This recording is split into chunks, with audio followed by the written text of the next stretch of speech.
स्वागत है सभी का द्रोणाचार्य क्लासेस के यूट्यूब चैनल पर। मैं हिमांशु कश्यप। जैसा कि आपको पहली क्लास मिल गई होगी, काफ़ी बेहतर रिस्पांस रहा उसका। लगभग 1000 लोगों ने उसको देखा और 800 से भी एडमिशन आए, तो काफ़ी अच्छा लगा। आप लोग जैसे जितना जोश के साथ पहले आपने क्लास ली है, पहली क्लास आपने ली है, वैसे ही जोश के साथ आप सारी क्लासेस लें। हम कोशिश करेंगे कि हम कुछ बेहतर करें, जिससे आपका जो स्कोर है सीटेट में वो और बेहतर हो और अच्छा आप कर सकें। तो आज हम बात करेंगे पर्यावरण अध्ययन की और उसके शिक्षा शास्त्र की। तो हमारा जो चैप्टर होगा आज होगा परिवार और मित्र संबंध, कार्य और खेल, है ना। तो ध्यान दीजिएगा, टॉपिक को अच्छे से पढ़ाएंगे हम, साथ में प्रैक्टिस भी कराएंगे। तो अगर आपने चैनल को सब्सक्राइब नहीं किया हुआ तो जरूर सब्सक्राइब करें। अगर आपको अच्छा लगता है तो लाइक भी करें। तो स्टार्ट करते हैं। पहले हम बात करते हैं इसके विषय वस्तु की। जो विषय वस्तु है इसको 6 भागों में बांटा गया है ना। कौन कौन सी बात कर लेते हैं।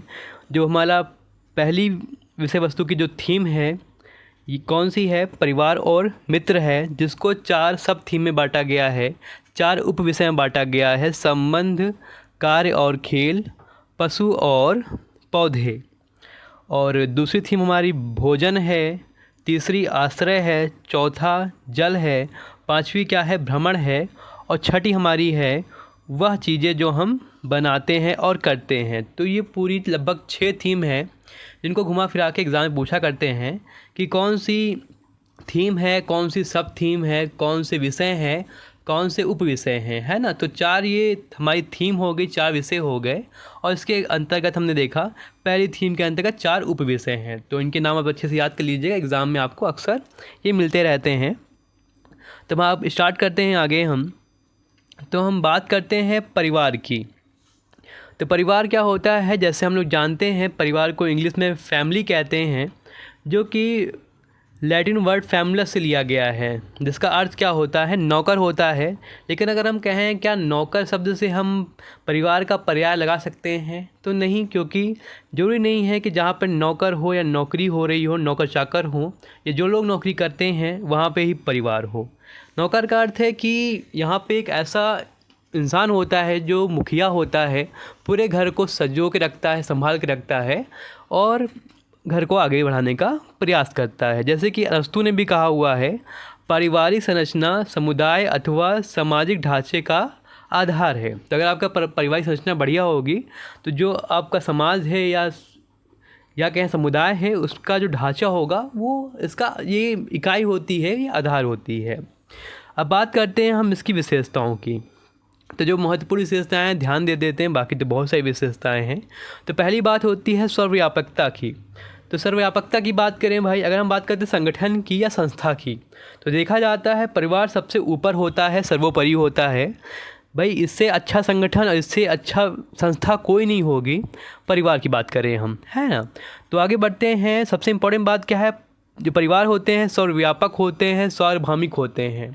कहीं भी आप जाएंगे, देश विदेश में कहीं बाहर जाते हैं तो आपको हर जगह परिवार मिलेंगे, चाहे वो मनुष्य के हों, चाहे वो पशु पालतू जो जानवर होते हैं उनके हों, है ना।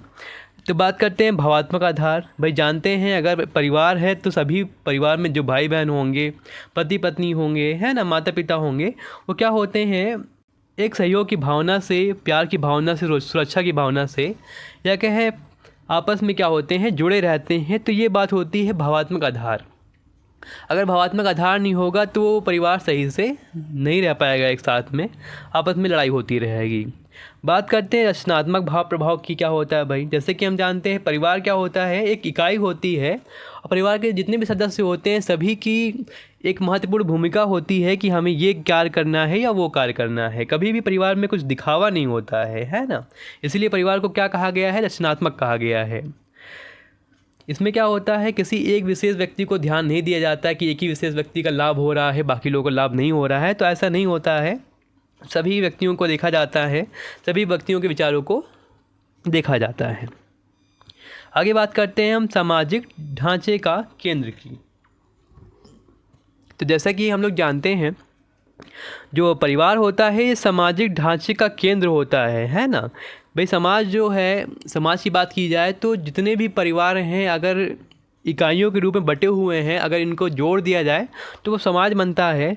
लेकिन अगर बात करें हम समाज की, तो समाज में अगर आदर्श परिवार नहीं होंगे तो वो समाज समाज नहीं कहलाएगा, वहाँ पे सामाजिकता की भावना नहीं होगी। जैसे कि अरस्तु ने भी कहा हुआ है, बताया था हमने अरस्तु के बारे में कि समुदाय क्या होता है, परिवार का वो संकल्प होता है ना। अगर परिवार वहाँ पे अच्छे हैं, बेहतर हैं, तभी वो समुदाय समाज कहलाएगा, वरना वो समाज नहीं कहलाएगा। तो आगे बात करते हैं और विशेषताओं की।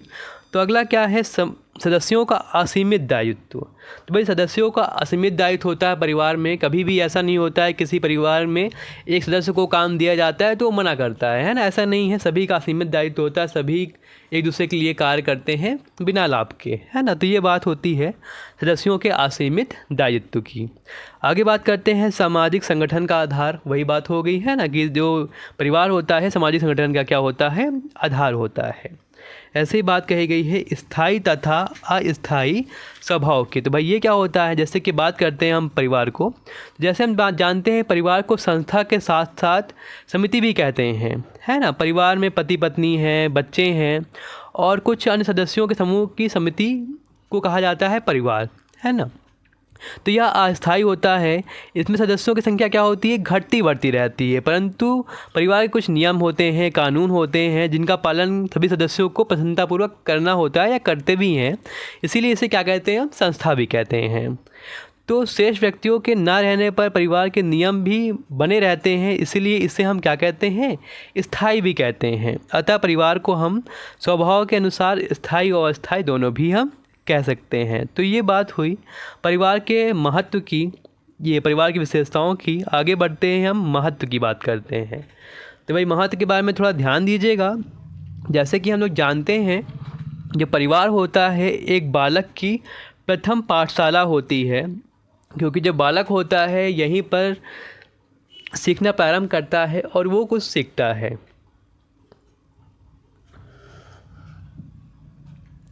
आगे देखेंगे हम, इससे हम समाजीकरण का पहला विद्यालय कहते हैं, क्योंकि बच्चा घर में ही आपस में बात करना, बोलना, कार्यों को करना, ये सब सीखता है। तो यहाँ पे बच्चे का समाजीकरण भी होना प्रारंभ हो जाता है। तो इसे हम बालक की प्रथम पाठशाला के साथ साथ समाजीकरण का पहला विद्यालय भी कहते हैं।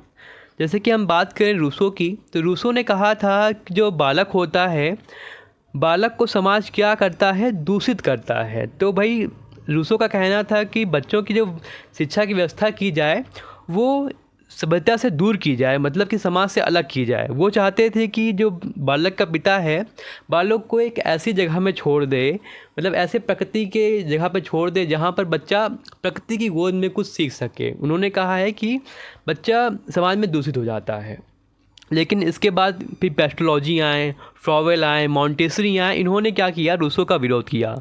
पेस्टोलॉजी ने कहा भाई पेस्टोलॉजी के जो विचार थे रूसो के काफ़ी विपरीत थे। उन्होंने कहा जो परिवार होता है ये एक अनौपचारिक साधन है जहाँ बच्चा कुछ सीखता है ना। रूसो का मानना था कि परिवार में नहीं सीख पाएगा, वो बिगड़ जाएगा, है ना। लेकिन पेस्टोलॉजी का मानना था कि ये अनौपचारिक साधन होता है और देखा जाए शिक्षा का ये सर्वोत्तम साधन होता है, सर्वोत्तम माध्यम होता है, और इसे ही हम क्या कहते हैं, बालक का प्रथम विद्यालय कहते हैं। तो ये हम कह सकते हैं रूसो ने ही कहा था, पेस्टोलॉजी ने ही कहा था कि बालक जो होता है प्रथम विद्यालय उसका घर होता है। बात करते हैं फ्रॉवेल की, तो फ्रॉवेल ने कहा कि जो माताएं होती हैं वो बालक की या परिवार की कहें हम, वो आदर्श अध्यापिकाएं होती हैं जो बच्चों को सिखाती हैं और आगे बढ़ाने का प्रयास करती हैं। तो ये भी क्या है, अनौपचारिक शिक्षा का केंद्र है जो काफ़ी महत्वपूर्ण है, प्रभावशाली है और स्वाभाविक भी है। तो ये तो बात हुई भाई पेस्टोलॉजी की और फ्रॉवेल की। बात करते हैं मॉन्टेसरी की, तो मॉन्टेसरी ने भी विद्यालय को बचपन का घर कहा है और इन्होंने घर को महत्वपूर्ण स्थान दिया है बच्चे की शिक्षा में। तो ये तो बात हुई इसके महत्व की। आगे बढ़ते हैं हम वर्गीकरण की। तो भाई परिवार का वर्गीकरण तो काफ़ी व्यापक है, लेकिन हम यहाँ सिर्फ बात करेंगे आकार की। तो देखा जाता है कि आकार की दृष्टि से परिवार जो होते हैं सिर्फ दो प्रकार के होते हैं, एकल परिवार और संयुक्त परिवार। एकल परिवार को साधारण परिवार भी कहते हैं, जहाँ पर पति पत्नी और उनके अविवाहित बच्चे रहते हैं तो वो क्या होता है, एकल और साधारण परिवार होता है। इसे ही हम क्या कहते हैं, केंद्रीय परिवार भी कहते हैं। आगे बात करते हैं हम संयुक्त परिवार की, जिसे हम मिश्रित परिवार कहते हैं, जहाँ पर क्या होता है, एक से अधिक या कहें हम 2 से 3 पीढ़ियाँ भी एक साथ रहती हैं, पीढ़ियाँ रहती हैं, जहाँ दादा दादी भी आ जाते हैं, है ना। अविवाहित बच्चे के साथ साथ विवाहित बच्चे भी आ जाते हैं और उनकी भी फैमिली आ जाती है। तो ये बात होती है किसकी, संयुक्त परिवार की या मिश्रित परिवार की। तो ये बात हुई हमारे परिवार की। आगे बात करते हैं, कुछ नोट हैं इंपॉर्टेंट है, ध्यान दीजिएगा। सामाजिक कीट और बुनकर परिवार काफ़ी इंपॉर्टेंट है, दोनों एग्ज़ाम में आए हुए हैं। तो पहले बात करते हैं हम कुछ सामाजिक कीट की।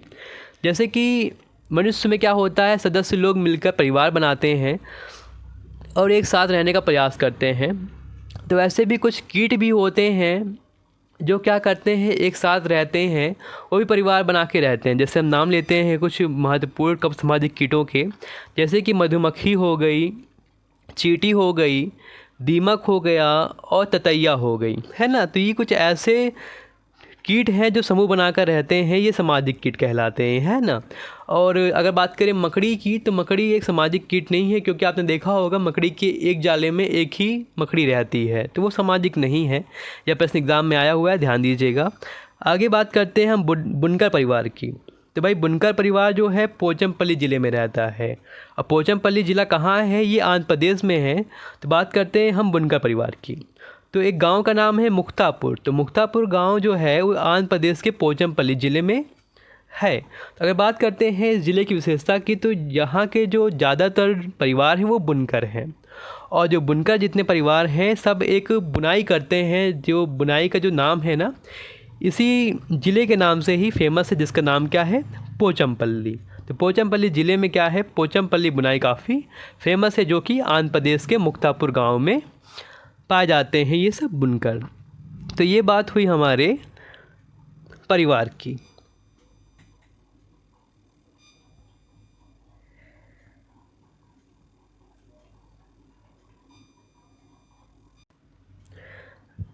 आगे हम बात करते हैं मित्र की। भाई मित्र क्या होता है, मित्र वह होता है जो सुख दुख में साथ दे।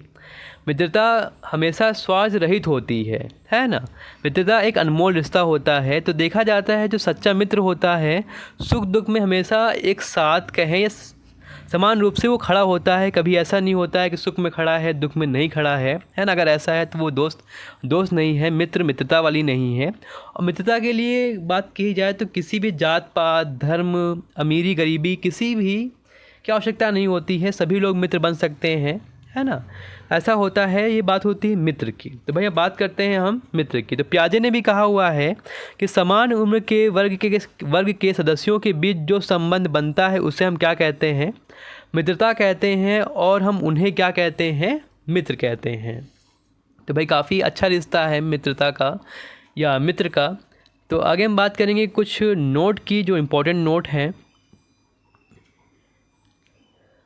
इम्पॉर्टेंट नोट जो दिए गए हैं, ये जो चैप्टर हमारा रिश्ते हैं या संबंध है उसका इम्पोर्टेंट चैप्टर दिया गया, उस पर इम्पोर्टेंट पॉइंट दिए गए हैं। क्योंकि जो रिश्ते हैं उसमें से ज़्यादा कुछ खास आता नहीं एग्ज़ाम में, तो हमने उसको ज़्यादा नोटिस नहीं किया हुआ। एक बार ध्यान दे दीजिएगा।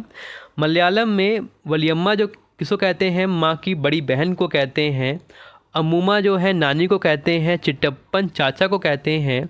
ऐसे ही कुजुम्मा किसको कहते हैं, चाची को कहते हैं। तो ये जो बात हुई हमारी, किसकी बात हुई, ये बात हुई मलयालम की, रिश्तों की बात हो रही है यहाँ पे, है ना। आगे हम बात करेंगे लद्दाख की। तो लद्दाख में माँ को आमा ले कहते हैं, पिता को आबा ले कहते हैं, दादी को मेमे ले कहते हैं। तो भाई एनसीईआरटी में दिया गया है, इसको ध्यान दीजिएगा। ये रिश्ते जो उपविषय है उसमें ये दिया गया है। आगे अब बात करते हैं कार्य और खेल की। जैसा कि हम जानते हैं जो कार्य है या खेल है तो एक ऐसी प्रक्रिया है जो बच्चे के जन्म के साथ ही उत्पन्न हो जाती है और इससे बालक का क्या होता है, समुचित विकास होता है। कार्यों के द्वारा, खेलों के द्वारा बच्चों में क्या होता है, उत्साह होता है, स्फूर्ति है, साहस है, प्रसन्नता है और मित्रता है और निर्भरता कहें हम, ये सब चीज़ों का क्या होता है, विकास होता है। और बालक क्या होता है, ऊंच नीच की भावना को छोटा बड़ा छोड़ के क्या होता है, एक साथ खेलने का प्रयास करता है और यहाँ पे समाजीकरण का भी बच्चे का अच्छे से विकास होता है।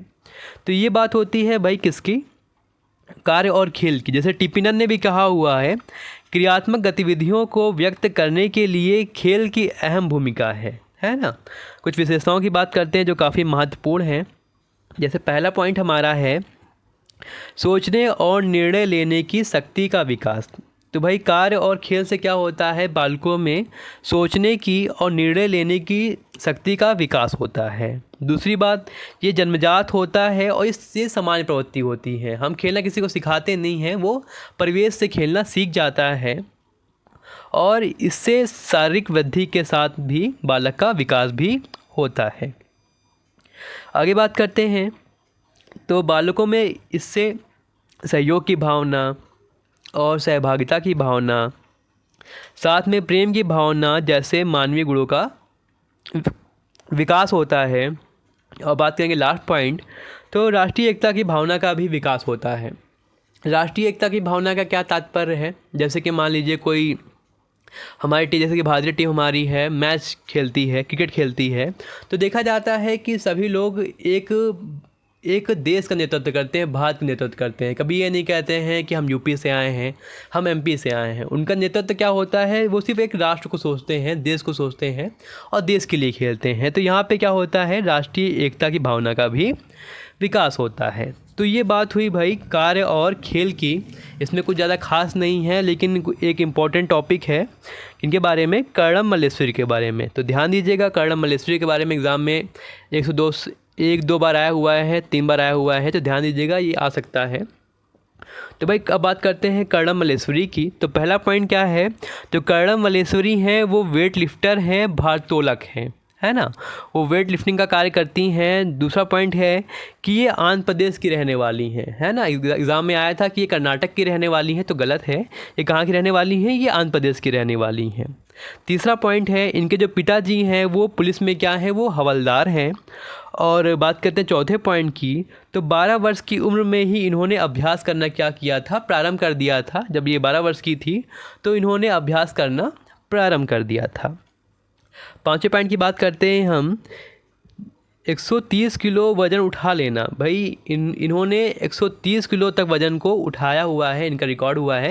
इनका रिकॉर्ड रहा है कि 130 किलो तक वज़न को ये आसानी से उठा सकती हैं। और सबसे महत्वपूर्ण बात है कि भारत के बाहर इन्होंने 29 मेडल जीते हुए हैं। और इनकी जो 4 बहनें हैं वो भी क्या करती हैं, वो भी अभ्यास करती हैं वेट लिफ्टिंग का। तो ये बात हुई हमारे महत्वपूर्ण टॉपिक की, जो हमने बताया आपको। पर्यावरण के में जो हमारा टॉपिक है, कौन कौन से, परिवार, मित्र और उसके अंदर कौन सा उपविषय था, संबंध और कार्य और खेल। तो बात करते हैं अब कुछ महत्वपूर्ण अभ्यास की। कुछ महत्वपूर्ण प्रश्न होंगे जो कि परीक्षा में आए हुए हैं और आने की संभावनाएं हैं। तो आगे बढ़ते हैं, हम बात करते हैं पहले प्रश्न की। तो आपके सामने प्रश्न है हमारा, निम्नलिखित में से कौन अंतर्राष्ट्रीय ख्याति प्राप्त वेट लिफ्टर हैं। तो अभी आपने पढ़ा था, कौन है ये, कर्णम मल्लेश्वरी हैं। सुनीता विलियम्स नहीं है, बछेंद्री पाल भी नहीं है और सूर्यमणि भी नहीं है। तो दूसरे प्रश्न पर, दूसरा प्रश्न हमारा कह रहा है, निम्नलिखित में से, एक सेकंड, हाँ, तो दूसरा प्रश्न क्या कह रहा है, निम्नलिखित में क्या पर्यावरण अध्ययन को सीखने का सबसे प्रभावशाली संसाधन है। तो अगर हम बात करते हैं कौन कौन से संसाधन हैं प्रभावशाली जिसमें हम कुछ सीख सकते हैं, तो भाई बात करते हैं परिवार के सदस्य की। तो परिवार के सदस्य के माध्यम से भी हम चीज़ों को सीख सकते हैं। और अगला है समुदाय के सदस्य हैं और समाचार पत्र हैं और कक्षा है। तो अगर हम बात करें पर्यावरण अध्ययन की, सीखने की, तो सीखना तो चारों जगह से हो सकता है, लेकिन बात यहाँ हुई है प्रभावशाली संसाधन क्या है। तो भाई देखा जाए कि परिवार के सदस्यों से हम सीख सकते हैं, तो यहाँ पे क्या है, जैसे कि वास्तविक जीवन की बात करें हम, कि हमें जानते हैं पर्यावरण सीखने के लिए हमें वास्तविक जीवन के साथ उसको जोड़ना होता है। तो अगर हम बात करें परिवार की, समुदाय की, तो यहाँ से हम जो चीज़ सीख रहे हैं उसके हम परिवार के सदस्यों से जोड़ भी सकते हैं, है ना, परिवार के सदस्यों के साथ में उसको हम वास्तविक जीवन से भी जोड़ सकते हैं। तो यहाँ पे अगर देखा जाए तो परिवार के सदस्य क्या होगा, सही होगा। और यहाँ पे साथ में समुदाय के सदस्य भी सही होगा। और समाचार पत्र के माध्यम से भी हम चीज़ों को सही से अच्छी तरीके से सीख सकते हैं, क्योंकि समाचार पत्र में ही चीज़ें क्या होती हैं, वो दी होती हैं, सूचनाएं दी होती, जहाँ से हम पर्यावरण के बारे में जान सकते हैं कि हमारे पर्यावरण में क्या हो रहा है और कहाँ पे कि कौन सी घटना हो रही है। तो ये बात हुई पर्यावरण की। लेकिन बात करें कक्षा की, तो कक्षा में हम पर्यावरण को अध्ययन को नहीं सीख सकते देखा जाए बेहतर तरीके से, क्योंकि क्लास में क्या होगा, किताबें होंगी, पुस्तकें होंगी, तो उससे ज़्यादा बेहतर से तरीके से नहीं सीखा जाएगा। अगर हम कक्षा को छोड़ के बाहर निकलते हैं, बाहर के परिवेश से बेहतर तरीके से सीख सकते हैं। तो यहाँ पे 4th ऑप्शन होगा A, B एंड C। आगे बढ़ते हैं हम। निम्नलिखित में कौन सा वर्तमान पर्यावरण अध्ययन पाठ्यक्रम के 6 प्रमुख थीमों में से एक नहीं है। जैसा कि हमने पढ़ा था कि 6 प्रमुख थीम थी। कौन कौन सी भाई 6 प्रमुख थीम थी, आप लोग जानते होंगे, है ना। तो जो थीम थी हमारी 6 प्रमुख, उसमें देखा जाए तो जो छठी थीम थी वो क्या थी, चीज़ें हम कैसे बनाते हैं और कैसे करते हैं। तो ये तो भाई प्रमुख थीम है हमारी। दूसरा देखा जा रहा है कार्य और खेल, आज हमने पढ़ाया आपको, ये तो थीम नहीं है, ये तो सब थीम है ना। परिवार और मित्र वाले में ये आ रहा था सब थीम में, तो यहाँ पे ये तो थीम होगी नहीं। और तीसरी हमारी जो है भोजन, ये हमारी दूसरी थीम है, और आवास हमारी तीसरी थीम है। तो यहाँ पे हमारा क्या होगा, दूसरा विकल्प जो है वो गलत होगा। आगे बढ़ते हैं हम, चौथे प्रश्न की बात करते हैं। ध्यान दीजिएगा, समुदाय एक महत्वपूर्ण शिक्षण और अधिगम संसाधन है। क्योंकि अब बात करते हैं कि जो समुदाय है हमारा, हमको कैसे सिखाता है, ये एक संसाधन कैसे है। तो पहला क्या है, कोई भी समुदाय में उपलब्ध समस्त ज्ञान को बिना आलोचना के साथ स्वीकार कर सकता है। तो ऐसा नहीं है भाई, अगर हम आलोचना नहीं कर रहे हैं और बिना कुछ बोले ही इस चीज़ों को ग्रहण किए जा रहे हैं, सीख नहीं रहे, सुधार नहीं कर रहे हैं, तो वहाँ पे क्या है, कमियाँ हैं। तो ये बिल्कुल गलत होगा। यह सस्ता और सुगम है, ऐसा भी नहीं है कि सस्ता है सुगम है। अगला है कि बुजुर्ग लोग बुद्धिमान और उनके पास समय है, ऐसा भी नहीं है कि भाई सभी बुजुर्ग लोग बुद्धिमान हो, उनके पास आपके लिए समय ही हो, तो ऐसा भी नहीं है। बात करते हैं, यह वास्तविक परिस्थितियों में सीखने के अवसर प्रदान करता है ना। तो हमने जैसे बताया था आपको कि वास्तविक परिस्थितियों के बारे में आता है और सीखने के अवसर के बारे में आता है, तो प्रश्न क्या होता है, मुख्यतः वो सही होते हैं। तो यहाँ पर चौथा विकल्प क्या होगा, सही होगा। आगे बढ़ते हैं, हम बात करते हैं 5वें प्रश्न की। कहा गया है, कक्षा 3 के छात्रों को रमा ने सिखाया है कि पिता, माँ और उनके बच्चे एकल परिवार का गठन करते हैं, और यदि दादी, दादा और अन्य रिश्तेदार साथ रहते हैं तो यह विस्तारित परिवार है। आप इस बारे में क्या सोचते हैं। तो भाई यहाँ बात हो रही है एकल परिवार की और संयुक्त परिवार की। हाँ, तो विकल्प हमारे क्या हैं कि परिवार की अवधारणा को इसी तरह सिखाना चाहिए। तो ऐसा नहीं है कि भाई परिवार की अवधारणा को हम ऐसी तरह से ही सिखाएं, क्योंकि आप लोग जानते हैं परिवार का जो वर्गीकरण है काफ़ी व्यापक है, इसी तरह से हम वर्गीकरण नहीं कर सकते हैं, और भी विधियाँ हैं वर्गीकरण करने की।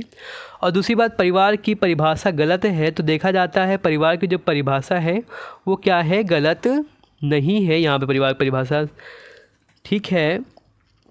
आगे देखते हैं हम, रमा अपने छात्रों के प्रति असंवेदनशील है। तो ऐसा तो है नहीं कि बच्चों के प्रति असंवेदनशील है, छात्रों के प्रति असंवेदनशील है ना। तो यहाँ पे पहला वाला नहीं होगा, दूसरा भी नहीं होगा, तीसरा भी नहीं होगा। चौथा देखते हैं हम, यहाँ पे शिक्षण अधिगम जो है हमारा दृष्टिकोण जो है वो समावेशी नहीं है ना। क्योंकि समावेशी की बात करें तो उसने क्या किया है, परिवारों को वर्गीकृत कर दिया गया है, एकल में और क्या, संयुक्त में, है ना। तो देखा जाता है जो बच्चा छोटा सा है, अगर उसको पहले ही हम सिखा देंगे कि चीज़ें अलग अलग होती हैं, तो वही हिसाब से वो सीख जाता है। तो यहाँ पे देखा जाता है क्या है, उसको अलग करने की बात कही गई है। लेकिन समावेश में क्या होता है, हम सभी परिवारों को एक साथ रखते हैं, है ना, सभी चीज़ों को एक साथ लेके चलते हैं, तो वो बात होती है समावेशी की। लेकिन अगर देखा जाए यहाँ पर क्या बात हो रही है, तो उन्होंने अलग अलग तरीके से 2 परिवारों को डिफ़ाइन किया हुआ है, तो यहाँ पे समावेशी की बात नहीं कही गई है। तो यहाँ पे चौथा विकल्प ही क्या होगा, सही होगा। आगे बढ़ते हैं हम 6ठे प्रश्न पे। ध्यान दीजिएगा, परिवार एक इकाई होता है जिसमें माँ है, पिता है और उनके 2 बच्चे हैं। तो यह कथन कैसा है? तो भाई आपने कथन पढ़ा तो आपको लग रहा है कथन सही है, लेकिन सही नहीं है, क्योंकि ये जो बात हो रही है ये सिर्फ एकल परिवार की बात हो रही है ना। परिवार में बात की जाए, ये एकल परिवार की बात हो रही है। यहाँ पे क्या है? माँ है, पिता है और उनके 2 बच्चे हैं। तो ऐसा है नहीं कि परिवार में अगर माता पिता उनके 2 बच्चे होंगे तो परिवार कहलाएगा, दादा दादी या अन्य रिश्तेदार नहीं होंगे तो परिवार नहीं कहलाएगा, उनको और कुछ कहेंगे, है ना। तो ऐसा नहीं है। तो यहाँ पे देखा जाता है, या जो परिवार की इकाई की बात हो रही है, बात करते हैं विकल्पों की हम। तो पहला विकल्प हमारा है सत्य है, क्योंकि सभी भारतीय परिवार इसी प्रकार के होते हैं। ऐसा नहीं है भाई, परिवार संयुक्त भी होते हैं, मिश्रित भी होते हैं, व्यापक भी होते हैं। तो पहला विकल्प तो गलत हो गया। दूसरा है सही नहीं है, क्योंकि इस कथन में यह स्पष्ट करना चाहिए कि बच्चे जैविक होते हैं। भाई ऐसा नहीं है कि बच्चों को हम स्पष्ट करें वो जैविक होंगे, बच्चे तो जैविक होंगे ही भाई, है ना। आगे, सही नहीं है क्योंकि परिवार इस प्रकार के होते हैं तथा परिवार का केवल एक ही प्रकार में वर्गीकरण नहीं किया जा सकता। बिल्कुल सही है भाई, जैसे हमने आपको बताया कि परिवार का वर्गीकरण हम इसी तरह से नहीं कर सकते हैं, है ना। चौथा क्या है? सत्य है क्योंकि यह किसी आदर्श परिवार का आकार है। तो ऐसा नहीं है भाई, परिवार यहाँ पे ये नहीं विकल्प होगा। बात होगी तीसरा विकल्प जो है बिल्कुल सही होगा, है ना, कि परिवार का वर्गीकरण हम और तरीके से कर सकते हैं, ज़रूरी नहीं है कि हम ऐसे ही करें। तो 6 का क्या होगा? थर्ड वाला ऑप्शन सही होगा। आगे बढ़ते हैं हम 7 नंबर कर्णम मलेश्वरी के बारे में। प्रश्न को ध्यान से पढ़िएगा। कर्णम मलेश्वरी के विषय में नीचे दिए गए कथनों पर विचार करना है। पहला क्या है? वह अंतर्राष्ट्रीय ख्याति प्राप्त भारोत्तोलक है। बिल्कुल सही, भी हमने पढ़ा हुआ है।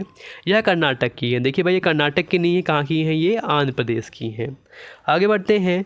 उन्होंने अपने नाम बहुत से रिकॉर्ड बनाए हैं। वह 30 किलो तक वजन उठा लेती है। तो 30 किलो तक वजन नहीं था वहाँ पे, 130 किलो तक वजन था। अगला है, तो ये भी गलत हो गया भाई। अगला है चौथा नंबर, जब वह 12 वर्ष की थी तभी से वह भार उठाने का अभ्यास कर रही थी। तो ये भी बिल्कुल सही है। तो यहाँ पे क्या होगा? ए और डी विकल्प होगा। तो यहाँ पे ए और डी विकल्प बिल्कुल सही होगा। यहाँ विकल्प में नहीं दिया गया है, आप लोग मेंशन कर लीजिएगा। यहाँ पे इसमें क्या सही होगा? ए और साथ में डी, है ना। बिल्कुल।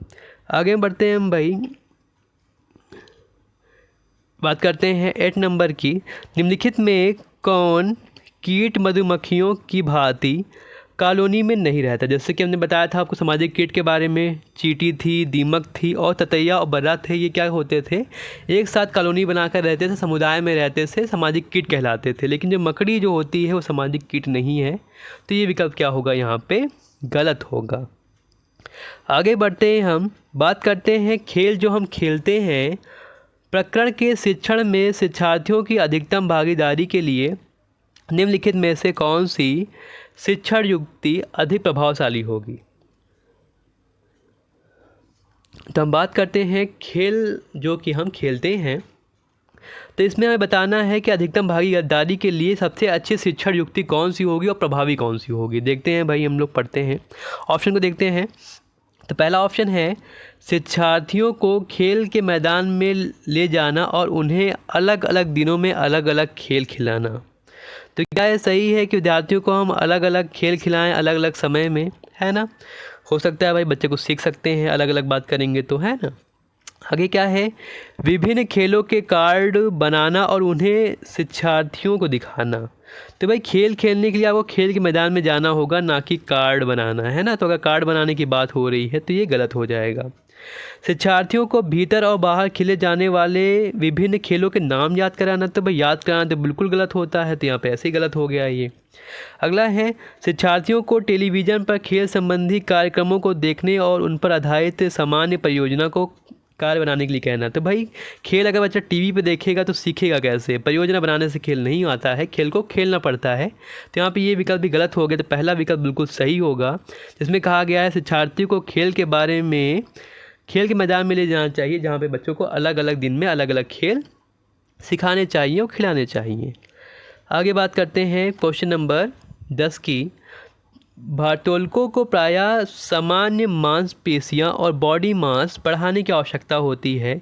इस उद्देश्य के लिए उन्हें ऐसा आहार लेने की आवश्यकता होती है जिसमें क्या होता है, प्रोटीन है कि कार्बोहाइड्रेट है, वसा है कि विटामिन है।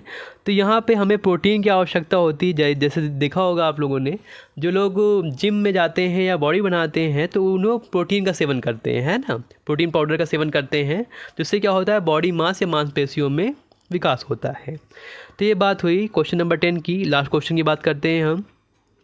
एस्किमो अपने घर इग्लू का निर्माण बर्फ़ से करते हैं, कारण क्या है, जानते हैं हम। तो भाई पहला विकल्प है कि जो बर्फ़ होती है ठंडी हवा और पानी को अंदर नहीं आने देती है, ये सही हो सकता है। आगे देखते हैं, बर्फ़ की दीवारों के बीच मौजूद हवा अंदर की गर्मी को बाहर नहीं जाने देती है, ये भी सही होता है, हो सकता है। आगे देखते हैं, बर्फ़ मुफ्त मिलती है, अन्य सामग्री की कीमत अधिक होती है। ऐसा नहीं है कि भाई बर्फ़ फ्री है तो बर्फ़ वहाँ से उठा लो, कोई दिक्कत नहीं है। तो ये तो बिल्कुल गलत हो गया। ध्रुवीय क्षेत्रों में केवल बर्फ़ ही उपलब्ध है, ऐसा भी नहीं है कि बर्फ़ ही है तो बर्फ़ ही का काम करो, है ना, बर्फ़ नहीं है तो काम नहीं होगा। तो भाई पहला विकल्प, दूसरे विकल्प को दोबारा देख लेते हैं। पहला है बर्फ़ ठंडी हवा और पानी को अंदर नहीं आने देती। तो ऐसा तो है नहीं कि भाई हमने बर्फ़ बनाया हुआ है, बर्फ़ का बनाया हुआ है तो बर्फ़ पानी अंदर आ जाएगा, है ना। लेकिन जो बर्फ़ होती है, देखा जाए तो बर्फ़ की लेयर बन जाती है, जिससे ये होता है कि जो उसकी दीवारें हैं उसके मौजूद बीच, जो उसके बीच में स्पेस है उसमें क्या होती है, हवा भर जाती है ना, और वो गर्मी को बाहर आने से रोकती है। जैसे कि ये आपको पता होगा कि जाड़े के दिनों में एक शर्ट पहनने से बेहतर है कि हम 2 शर्ट पहन लें। क्यों भाई, अगर हम 2 शर्ट पहनेंगे तो जो बीच में जो लेयर होगी वायु की बन जाएगी, मोटी सी आवरण बन जाएगा, और वो हमें क्या होगा, ठंडी से बचाएगा, है ना। बाहर की जो गर्मी है अंदर की वो बाहर नहीं जा पाएगी ना, बाहर की जो ठंडी वो अंदर आ पाएगी। तो ये रहा हमारा आज का चैप्टर और ये कंप्लीट अभ्यास। तो अगर आपको अच्छा लगा है तो लाइक ज़रूर करें, साथ में कमेंट ज़रूर करें और अधिक से अधिक लोगों को शेयर करें। आज के लिए इतना ही, धन्यवाद।